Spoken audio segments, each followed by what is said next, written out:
a revolution. You can't silence a memory. You can't cancel a people who made freedom from chains. This skin, a scripture. This voice, a verdict. This anger, a torch. This march, a continuation.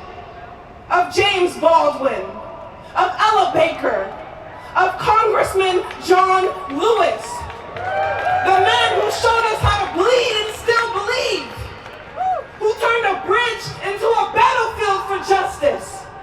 On Bloody Sunday, he suffered blow after blow after blow after blow after blow, until the baton stopped seeing his humanity, until they shattered his skull but couldn't crack his spirit. The hands that struck him couldn't silence him. If bridges could talk, they tell you they'll try to knock you down, but can't bury the truth in broken bones. They beat him, but they didn't beat down his resolve. He stood scarred but unshaken, fighting for freedom, for justice, for a future that we're still trying to walk into. So don't tell me to wait. Don't tell me to smile. Don't tell me justice takes time when we've given it centuries and gotten graves in return.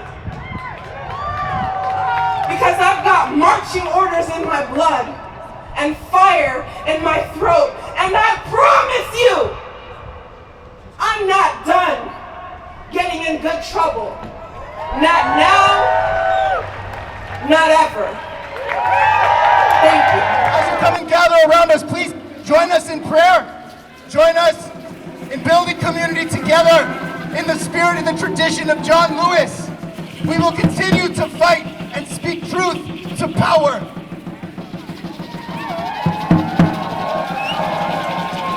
Because our communities are safer when we are together. Our communities are stronger when we put our voices together, when we put our minds together, our hands together, and our feet together. In January 2025, Target started deciding to roll back their commitments that they made in the wake of the murder of our dear brother George Floyd. Somebody say, that ain't right. That ain't right. Say, that ain't right. That ain't right. What it felt like is that we were on a flight about to take battlefield in the fight of our lives, right? And lo and behold to us, Target had parachutes. They had safety coats, and they were jumping off the flight as we were headed to battle. They left us on our own. Say, that ain't right. That ain't right. Say, that ain't right. So you have to talk to your family members, talk to your loved ones, and tell them that we are boycotting Target until Target gets it right. And if Target don't get it right, then we ain't going back to Target. Hands up. Don't shoot. Hands up. Don't shoot. Hands up. Don't shoot. Socially, politically, or economically, don't shoot Black lives. Black Americans have contributed an immeasurable amount that cannot be counted in spite of the legacy of slavery. Giants like John Lewis, who co-founded the Student Nonviolent Coordinating Committee and organized freedom rides in the March on Washington and Bloody Sunday, where he experienced police terror. John Lewis also did a sit-in in the Capitol to demand gun control.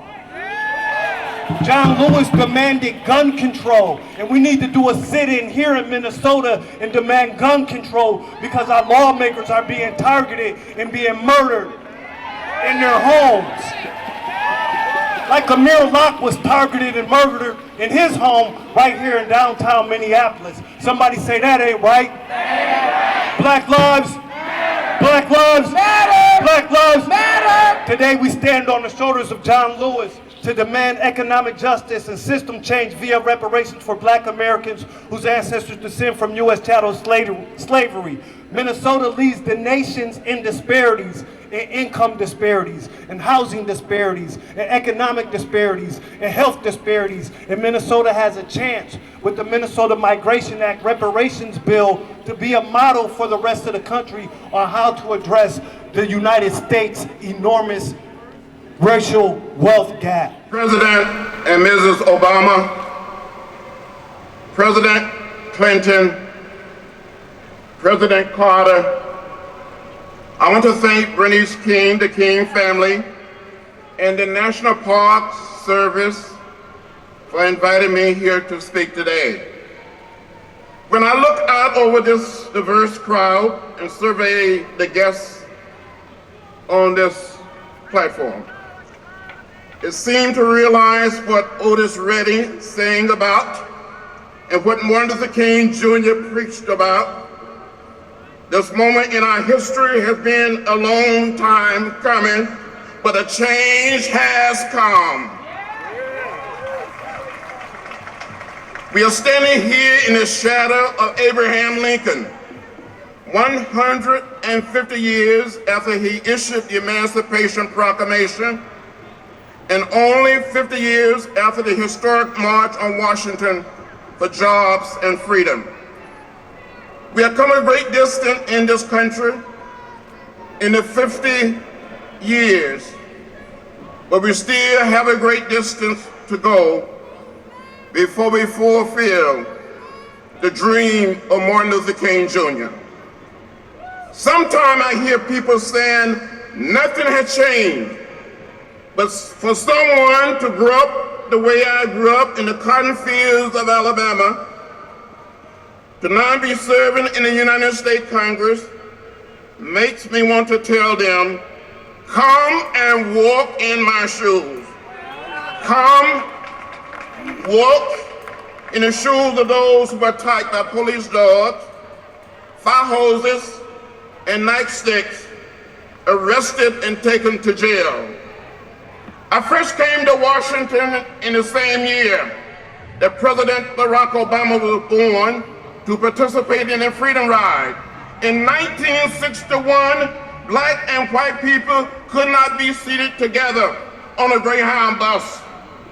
So we decided to take an integrated fashion ride from here to New Orleans, but we never made it there. Over 400 of us were arrested and jailed in Mississippi during the Freedom Ride. A bus was set on fire in Anniston, Alabama. We were beaten and arrested and jailed, but we helped bring an end to segregation in public transportation. I came back here again in June of 1963 with the Big Six as the new chairman of the Student Nonviolent Coordinating Committee. We met with President Kennedy, who said the fires of frustration were burning throughout America. In 1963, we could not register to vote simply because of the color of our skin. We had to pay a poll tax, pass a so-called literacy test, count the number of bubbles in a bar of soap, or the number of jelly beans in a jar. Hundreds and thousands of people were arrested and jailed throughout the South for trying to participate in the democratic process. Medgar Evers had been killed in Mississippi, and that's why we told President Kennedy we intended to march on Washington to demonstrate the need for equal justice and equal opportunity in America.